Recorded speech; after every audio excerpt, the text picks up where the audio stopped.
안녕하십니까. 기독교 한국침례회 진리교회를 섬기는 임원주 목사입니다. 이 동영상은 종교, 교회, 교파, 교단을 다루는 9번째 동영상입니다.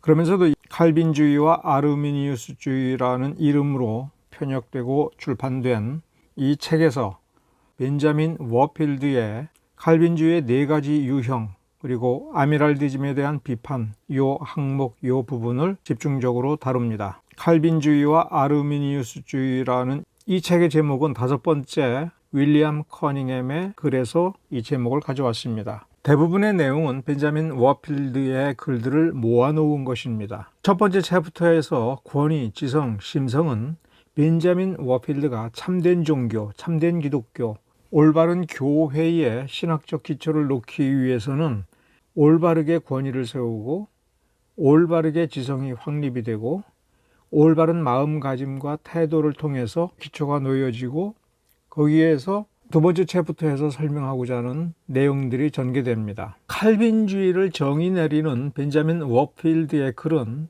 이렇게 3가지로 되어 있습니다. 즉 구원의 계획의 5번째 챕터하고 별도로 칼빈주의 정의라는 제목의 작은 글 하나, 그 다음에 칼빈주의 그 정의와 역사 그리고 실천적 영향이라고 하는 별도의 꼭지입니다. 이 3개의 글은 전부 101쪽에서부터 181쪽, 약 80쪽에 걸쳐서 수록되어 있습니다. 연대를 보면 구원의 계획은 1915년, 즉 벤자민 워필드가 세상을 떠나기 몇 년 전입니다. 그보다도 한 7년쯤 전에 칼빈주의 정의라고 하는 작은 글을 썼던 것입니다. 그리고 칼빈주의 그 정의와 역사 그리고 실천적 영향은 원래 아키발드 알렉산더가 종교사전에 기고한 글을 좀 다듬은 것입니다. 참고로 1908년에 벤자민 워필드가 기고한 글에서 목차를 보면 첫째는 용어의 의미와 용례, 그 다음에 칼빈주의 근본 원리,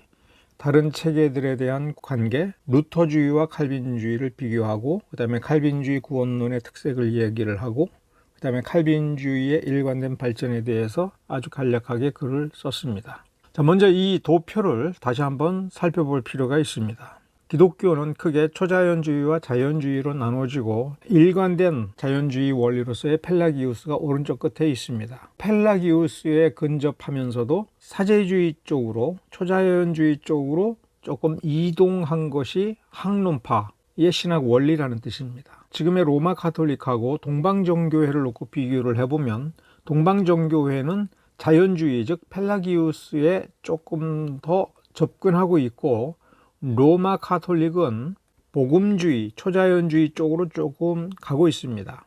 개략적으로 보면 로마 가톨릭은 초자연주의와 자연주의 사이에 사제주의를 만들어서 이 자리에 있는 것입니다. 그 왼쪽에 좀 더 초자연주의, 좀 더 복음주의 쪽으로 앵글리칸이 있습니다. 앵글리카니즘에서 조금 더 복음주의 쪽으로 이동하다 보면 순수 보편구원론이나 웨슬레주의를 만나게 되어 있습니다.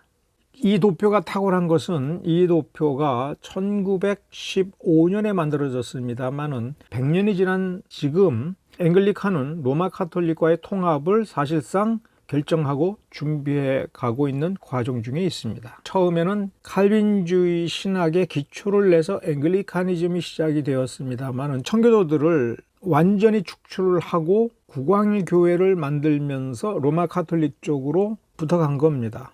그 결과로 복음주의로부터 멀어져 가고 있는 것입니다. 또 한번 주목을 할 것은 루터주의와 웨슬레주의의 위치입니다. 웨슬레주의는 루터주의로부터 좀 더 오른쪽, 즉 앵글리칸 로마 가톨릭 교회 쪽으로 가 있는 형태입니다. 그 루터주의에서 초자연주의, 복음주의에 일관되게 추구하면 칼빈주의로 접근할 수 있는 것이고 만일에 그 일관성을 잃어버리면 그만큼 루터주의는 웨슬레주의나 로마 카톨릭으로 치우쳐갈 수 있다라고 하는 것을 암시하고 있습니다. 자, 칼빈주의 정의 본문을 보기 전에 논리에 대해서 생각해 볼 필요가 있습니다. 벤자민 워필드는 논리적 일관성이라고 하는 것을 굉장히 중시합니다. 그러면 논리는 인간의 논리인가? 논리는 말을 다른 사람이 알아들을 수 있도록 일목요연하고 체계적이며 분명하게 하는 겁니다. 다른 사람이 알아듣고 서로 의사소통에 문제가 없도록 하기 위해서는 말은 그만큼 객관적이어야 되는 거예요. 말하는 사람이 말하고 싶은 대로 말하면 되는 것이 아니라 저 사람이 알아들을 수 있도록 말을 해줘야 되고, 말을 알아들을 때에도 알아듣고 싶은 대로 알아듣는 것이 아니라 저 사람이 사용하는 말의 규칙을 이해하고 그 개념의 내용을 저 사람이 의도한 대로 소화를 하는 이러한 소통이 되어야 되는 건데, 이것을 논리라고 얘기를 합니다. 그 논리의 규칙성을 연구하는 것이 논리학입니다. 그것을 로직, 논리라고 하는 말도 로직이고, 그것을 학문화, 체계화한 것을 논리학이라고 하는데 영어로는 똑같은 단어입니다. 로직. 이 로직이라는 말에서 로지라고 하는 전미사가 나온 겁니다. 오늘날 과학이라고 불리는 그 학의 영어식 명칭에는 뒤에 로지가 붙어 있습니다. 근대 학문에서 학문성이라고 하는 것, 체계화된 어떤 분야의 지식, 거기엔 다 논리성이라고 하는 것이 개재되어 있는 겁니다. 그러니까 지식을 다듬고 정리하여 개념을 객관화시키는 작업의 규칙들을 다루고 있는 것이지요. 그래서 논리학이 빠지면 학문이 성립할 수 없는 겁니다. 로지스틱스라고 하는 말이 있습니다. 이 말은 유통학, 물류 유통학, 물류학입니다. 군사용어로 먼저 등장을 했는데 병참 보급을 가리킵니다. 이해하기 쉽게 말하면 시스템적 사고방식인 거죠. 그런데도 우리가 이것을 이 세상살이에서는 필요하지만 하나님의 것을 다루기에는 너무나도 인간적인 것이 아니냐 할 때에는 논리학이 사람이 만들어낸 것이다 라고 하는 것만 생각을 하기 때문에 그렇습니다. 논리는 철학이 아닙니다. 철학이 곧 논리도 아니고요. 철학은 논리를 바탕으로 하여 이 논리학을 사용하여 이 세계의 문제에 대해서 고민하고 우주의 질서에 대해서 탐구를 하고 정의를 하는 겁니다. 신학도 마찬가지입니다. 신학도 논리를 사용합니다. 철학도 논리를 사용합니다. 모든 학문도 논리를 사용합니다. 그렇기 때문에 신학도 논리를 사용하기 때문에 세상 학문처럼 세상적인 것이냐 할 때 전혀 그렇지 않습니다. 두 가지를 우리가 고려를 해야 됩니다. 첫째, 논리학은 하나님의 섭리와 관련이 깊은 겁니다. 하나님의 섭리가 없이는 인간은 올바르게 생각할 수가 없습니다. 그리고 올바르게 생각을 해서 나름대로 어떤 규칙을 찾아내는 것, 그러니까 규칙을 정해 놓은 존재가 하나님이시라고 한다면 올바른 논리라고 하는 건 하나님의 창조물이죠. 물론 사람은 하나님을 흉내내서 하나님께서 창조하신 것에는 도저히 따라갈 수 없지만 아주 잡다하고 하류의 어떤 것을 만들어냅니다. 그게 우리가 흔히 얘기하는 인간의 논리죠. 그런데 인간의 논리와 하나님께서 섭리하여 인간이 파악하게 한 논리와 비교해 보면, 그리고 시간이 흘러가 보면 그 한계는 너무나도 명확하게 드러나고 그 차이점이 드러납니다. 그것을 인류의 역사를 통해서 학문의 역사, 논리학의 역사를 살펴보면 어떤 논리 체계가 얼마나 우수한지, 원래는 어떤 것인데 어떻게 악용됐는지 이런 것들을 찾아낼 수가 있습니다. 또 한 가지, 올바르고 정당한 논리는 하나님의 창조물이라고 하는 것, 하나님의 섭리를 통하여 인간이 발견하고 발전시킬 수 있다는 것. 그래서 논리도 하나님께서 은혜로 주신 것이라고 하는 것이 첫 번째 우리가 주목해야 될 것이라면, 두 번째는 이 논리학을 가지고, 논리를 가지고 성경을 읽고 해석한다는 겁니다. 성경을 읽는 것 자체에도 훈련된 논리가 필요합니다. 그런데 성경은 살아있는 말씀이고 하나님께서 우리에게 가르쳐 주시는 가르침입니다. 이 가르침을 다루면서 인간의 논리가 부족한 부분이 채워지고 오류가 드러나며 그 논리가 발전해서 고도의 논리가 될 수가 있는 겁니다. 그래서 신학이 고도로 발달하게 되는 것은 성경을 똑바로 다룬 결과로서 발전하게 되는 겁니다. 그래서 우리는 어떤 인간에게서부터 인간의 논리를 배워서 신학을 하는 게 아니라 성경을 읽고 이해하면서 지혜로워지고 총명해지면서 그 누적된 경험, 지식을 통해서 신학하는 논리라고 하는 것을 또한 더더욱 고도로 발전시킬 수가 있다 하는 겁니다. 그래서 신학은 논리를 사용한다라고 할 때 세상적인 논리를 가져올 필요성은 이 신학을 가지고 다른 사람들에게 하나님과 구원과 또 하나님의 가르침을 설명할 때 세상 사람들이 알고 있는 논리도 우리가 어느 정도 사용하지만 성경 자체에 의해서 다듬어진 고도의 논리를 통하여 그들을 압도하고 그들의 논리적 사유 능력을 발전시켜서 하나님을 더 깊이 이해할 수 있도록 해주는 그러한 점을 또한 고려를 해야 됩니다. 벤자민 워필드는 바로 그런 점에서 논리를 생각을 하고 그런 점에서 글들을 써온 것입니다. 자, 칼빈주의에 대해서 설명하는 글 101쪽 상단을 봅시다. 하나님이 구원을 위하여 행하시는 모든 활동을 보편구원론적으로 해석하려고 하는 일체의 시도에 대해서 정면으로 반대하는 것이 칼빈주의다.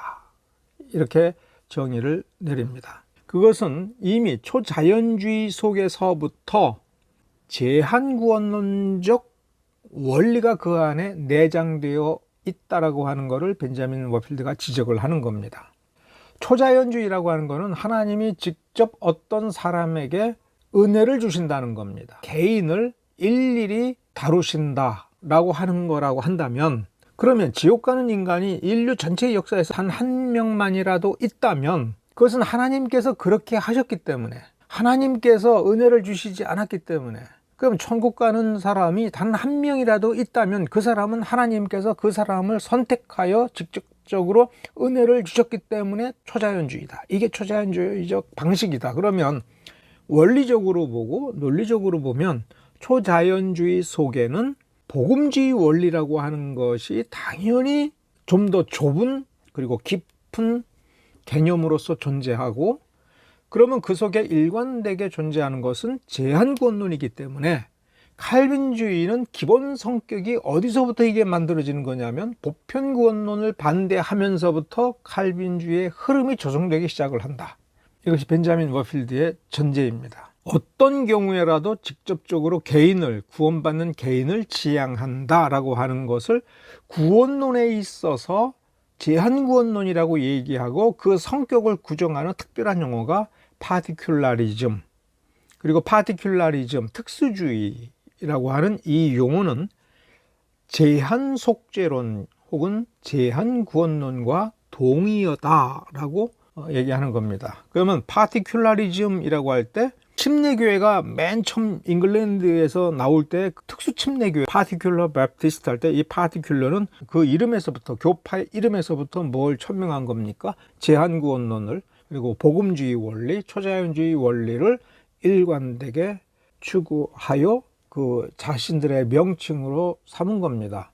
그래서 특수 침례교회가 실질적으로 일반 침례교회보다 먼저 나왔는데 그게 철저히 칼빈주의를 옹호하는 청교도의 후예라는 게 바로 이 명칭에서부터 증명이 되는 겁니다.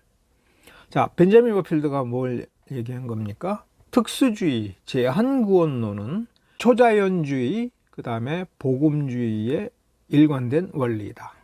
따라서 제한구원론을 거부하는 것은 실질적으로 복음주의를 거부하는 거다. 초자연주의 원리를 거부하는 거다 라고 하는 역설도 성립이 되는 거죠. 여기 벤자민 워필드가 그렇게 이야기하고 있습니다. 이 도표를 다시 한번 보면은 로마 가톨릭이 여기에 있고요. 일관된 제한구원론은 타락전 선택론과 타락 후 선택론 두 가지가 있고, 이것이 칼빈주의고, 비일관된 제한구원론 아미랄도스주의는 정통 칼빈주의에서 루터주의 쪽으로 이탈한 것입니다. 칼빈주의와 로마 가톨릭 사이에 루터주의와 웨슬레주의가 있어요. 다시 말하면 로마 가톨릭을 오른쪽 끝으로 하고 칼빈주의를 왼쪽 끝으로 할 때에 중도주의를 택한 것이 루터주의, 웨슬레주의라고도 볼 수 있다. 이게 벤자민 워필드의 도표가 암시해주고 있는 겁니다. 자, 칼빈주의는 크게 두 가지로 나눠진다고 벤자민 워필드가 지적을 합니다. 타락 전 선택론과 타락 후 선택론. 예정, 즉 선택 작정을 어디에 놓느냐에 따라서 타락 전 선택론과 타락 후 선택론이 바뀌는 거죠. 선택 작정을 창조 작정보다 앞세운다는 겁니다. 하나님께서 창세기 1장 1절에 세상을 그리고 인류를 창조하시겠다라고 마음속으로 결정하기 전에 누구를 지옥에 보내고 누구를 천국에 보낼 것인가의 예정을 먼저 하시고 그 다음에 이제 창조해야겠다, 인류를 창조해야겠다, 이런 식으로 하셨다는 겁니다. 앞세운다는 겁니다. 하나님께서 인류를 창조하기로 마음속으로 설계를 해놓고 그 다음에 인류가 타락할 것을 아시고 타락을 허용하시겠다.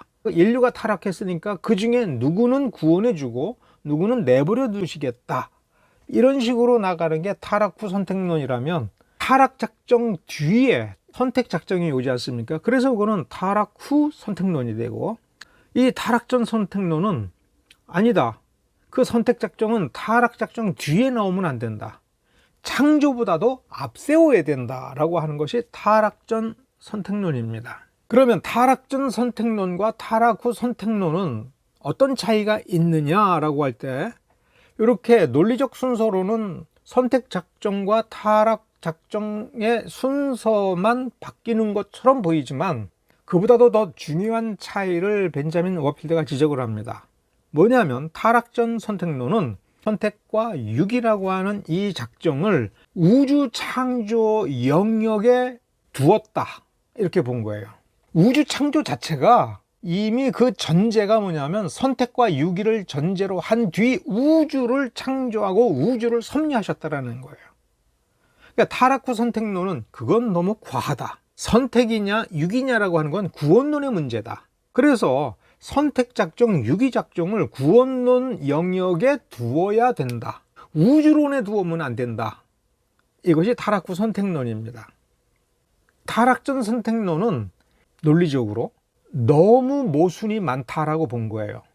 왜냐하면 우주를 창조하겠다라고 생각하기도 전에 사람이 존재하지도 않는데 누구를 지옥에 보내고 누구를 천국으로 선택했다는 거예요. 이건 논리적으로 너무 과잉이다, 이렇게 본 사람들이 타락 후 선택론이에요. 그래서 우주 창조 다음에 인류 창조를 생각을 하실 때에 창조를 생각하셨으니까 어떤 누가 있을지 그 개인들을 아시는 거죠. 그리고 그 개인들이 타락한 것을 그 다음에 아시고 그 타락한 사람들 중에 누구를 구원하시겠다라고 이렇게 작정하는 것이 논리적으로 맞지 않느냐. 다만 타락 후 선택론에서 타락 전 선택과 마찬가지로 칼빈주의를 철저히 옹호하기 위하여 어떤 점은 지적을 했냐면, 구속, 예수 그리스도의 구속과 그 적용에 관한 작정들보다는 선택이 앞선다.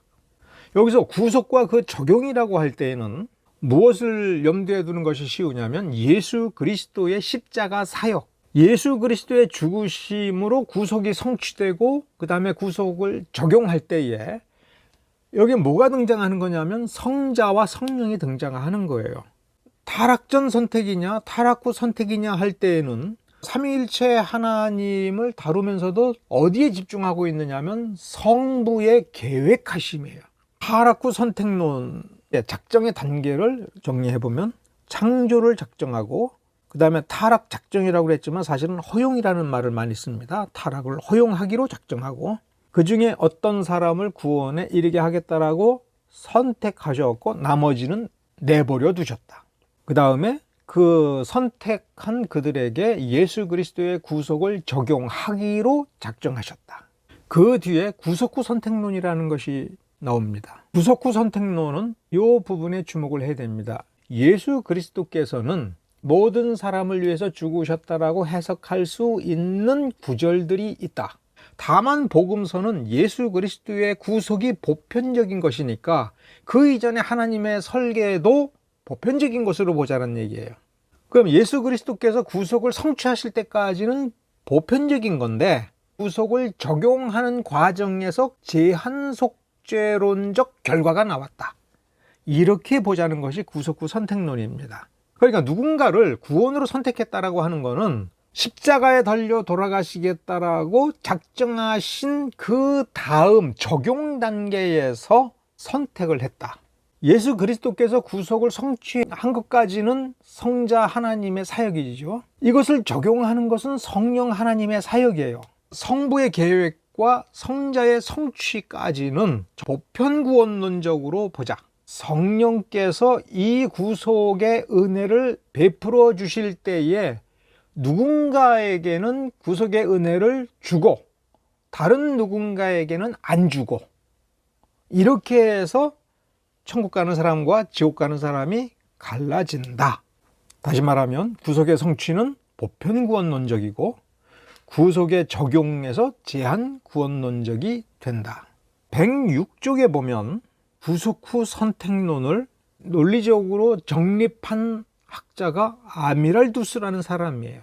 그래서 아미랄디즘이라는 별명이 있고, 그 내용에서 가정적 보편구원론이라고 하는 하나님의 설계와 예수 그리스도의 구속 성취까지는 보편구원론으로 해석하자, 이렇게 가정하자는 겁니다. 왜 그러냐면 보편구원론은 확정된 그리고 확실한 근거를 가지고 있는 원리가 아닌 거예요. 하나님이 하시는 것이기 때문에 보편구원론적으로 하나님께서 구속을 설계했다면 실제로 적용과 결과도 보편구원론으로 나와야죠.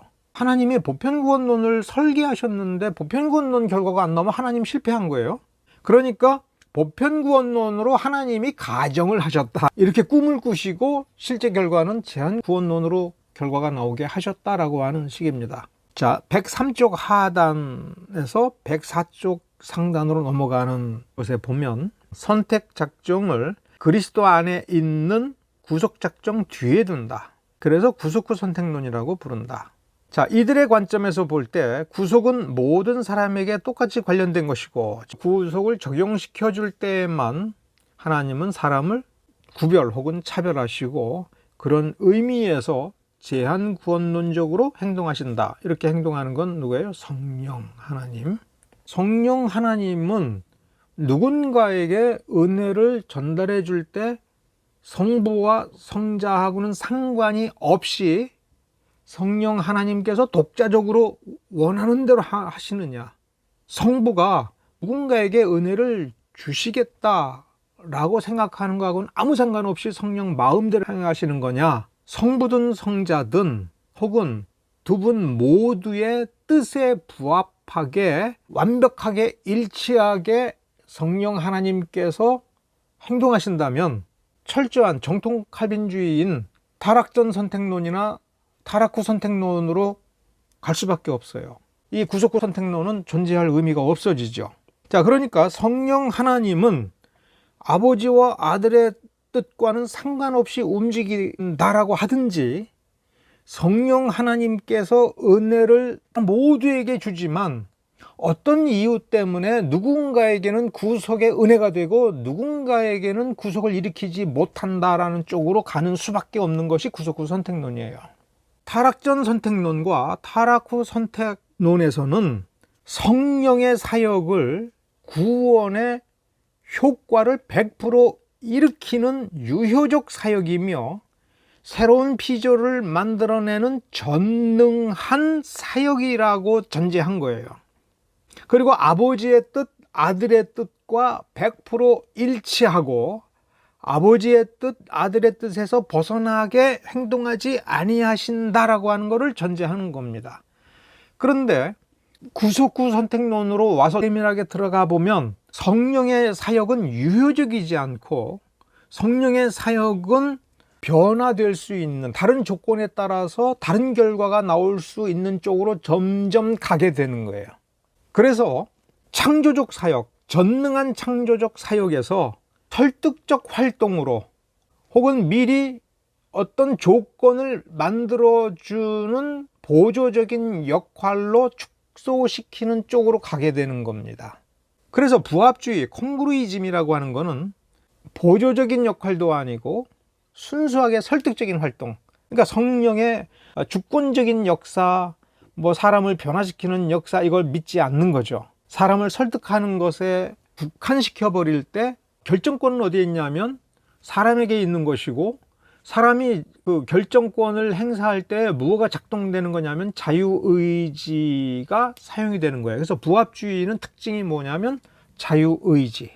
자, 이 주장의 원리를 벤자민 머필드가 이렇게 얘기합니다. 은혜는 은혜를 부합하게 제공받는 자들을 구원한다. 적절하게 제공받는 자라고 해도 돼요. 이 콩그루어스라고 하는 말은 부합적 혹은 부합하다, 적절하다. 그래서 은혜를 적절하게 받는 사람들이 구원받는다예요. 그럼 적절하게 은혜를 받는다는 건 뭐냐면 자유의지를 가지고 호응하는 것을 얘기해요. 그렇다면 호응주의라고도 말할 수 있죠.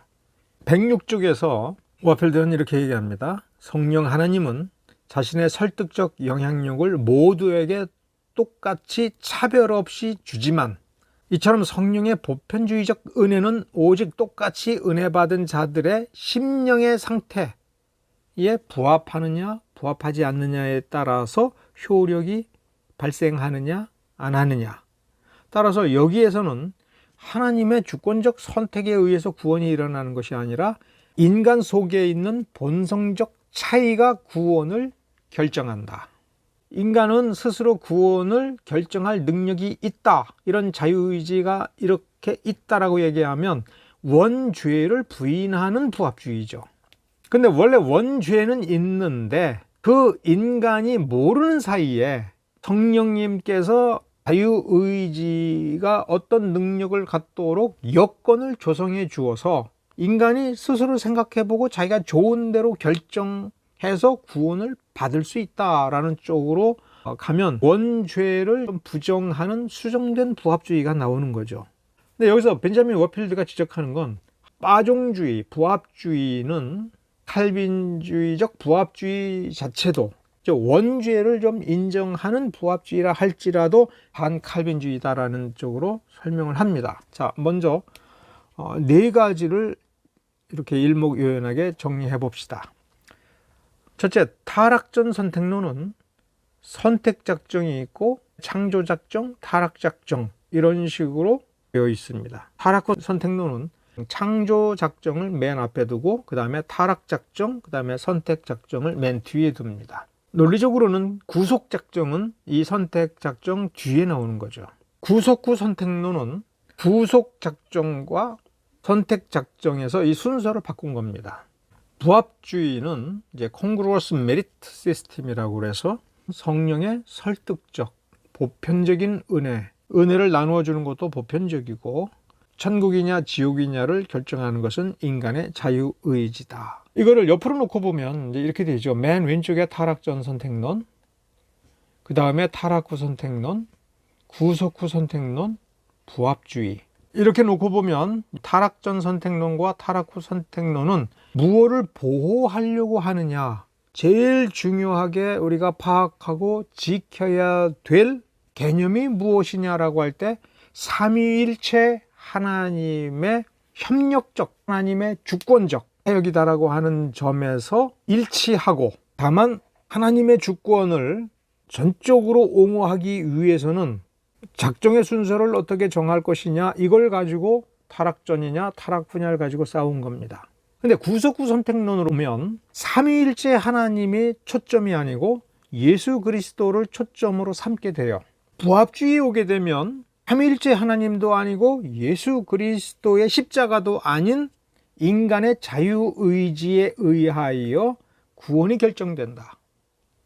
즉, 이 네 가지 모두가 어떻게 해서 제한구원이라고 하는 결과가 나오느냐 할 때 삼위일체 하나님의 설계에서부터 그렇게 됐다.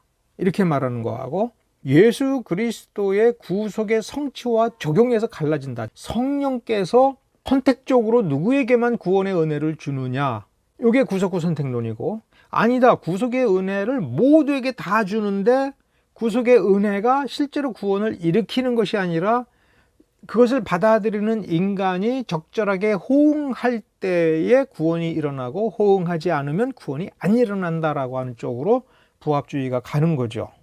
그럼 여기서 타락전 선택론과 타락 후 선택론이 왜 등장하게 되었느냐라고 할 때 17세기 초에 아르미니우스주의가 등장하였을 때 아르미니우스의 주장의 특징이 뭔가 하면 하나님의 머릿속을 들여다가 보니까 인간의 구원을 계획을 할 때에 하나님께서 조건 예정을 하셨다.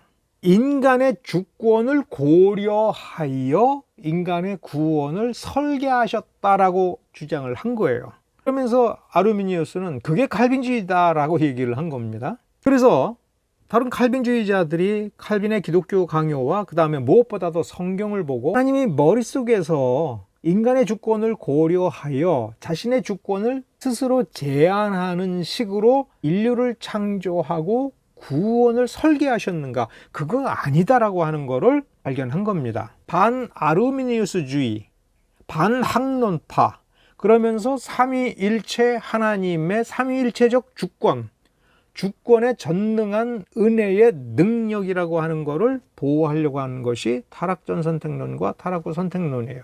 기본적으로 프린스턴 신학자들 그리고 벤자민 워필드 이 계열은 타락후 선택론을 옹호합니다. 그렇지만 타락전 선택론이 논리의 과잉을 범했다라고 생각을 하면서도 왜 그랬는지, 무엇을 보호하려고 저 논리적 모순을 알면서도 스스로 범하고 있는지를 워필드는 이해를 했어요.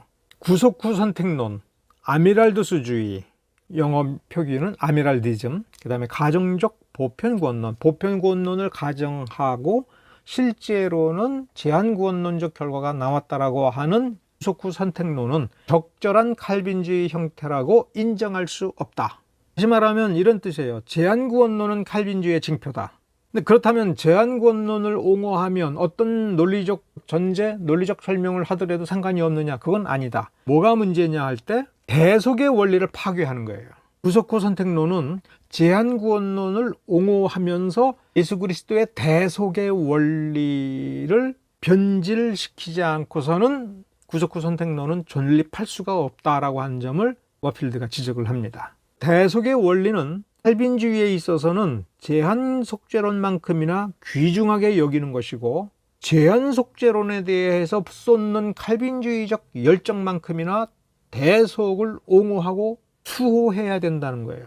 구속후 선택론은 근데 이 대속의 원리를 파괴했다는 겁니다. 논리적 모순을 지적한 워필드의 글입니다. 하나님은 하나님이시기 때문에 하나님이 자기 아들을 모든 사람에게 똑같이 동등하게 선물로 주시겠다라고 결정하였고 모든 사람에게 예수 그리스도를 주어서 모든 사람의 죄를 대속해서 죽게 하셨다면 하나님은 일관되신 분이고 하나님은 전능하신 분이고 하나님은 작정하신 선한 모든 것은 완벽하게 이루시는 하나님이기 때문에 모든 사람에게 자기 아들을 주어서 그 형벌을 대속하게 했다면 결코 제한구원론이라고 하는 결론으로 나올 수는 없는 거다.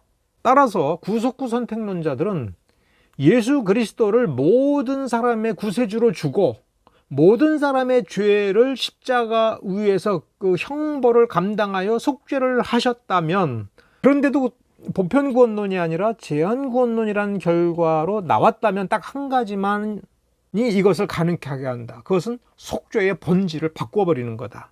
다시 말하면 대속의 본질을 바꾸어야만 그런 결과가 나온다.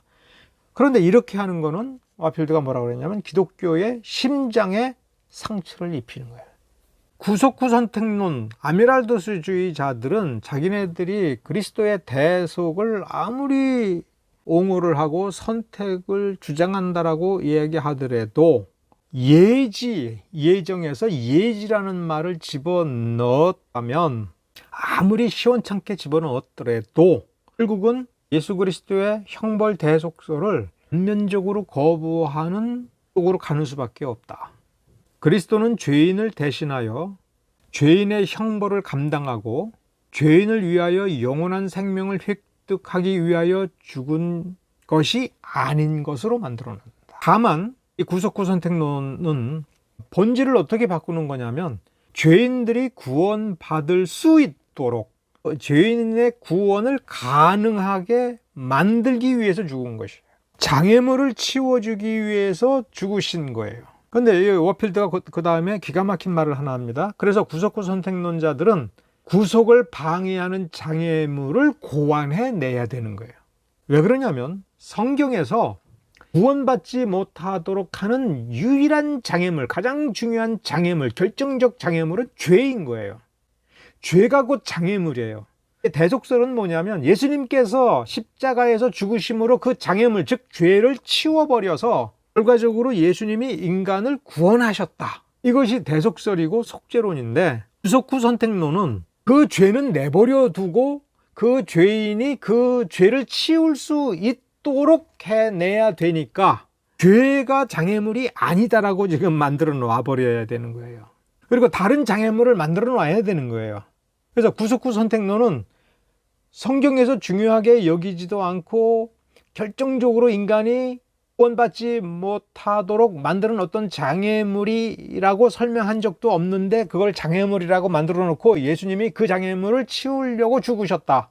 치워놨기 때문에 인간은 자기 죄를 자기가 해결하여 구원에 도달할 수 있다. 이런 식으로 논리를 만들어냈다. 이걸 지적한 겁니다. 그래서 구속 후 선택론이 속죄론을 제대로 정립을 하려면 갈 수 있는 거는 도덕적 통치설밖에는 없다. 이 타협책, 즉 구속 후 선택론은 속죄를 그 본질적 가치를 희생시키면서 보편구원론으로 만든다. 반면에 칼빈주의는 실제적으로 구원해주는 실질적으로 대속적인 속죄를 요구한다. 이게 칼빈주의예요. 실질적인 속죄, 대속적인 속죄.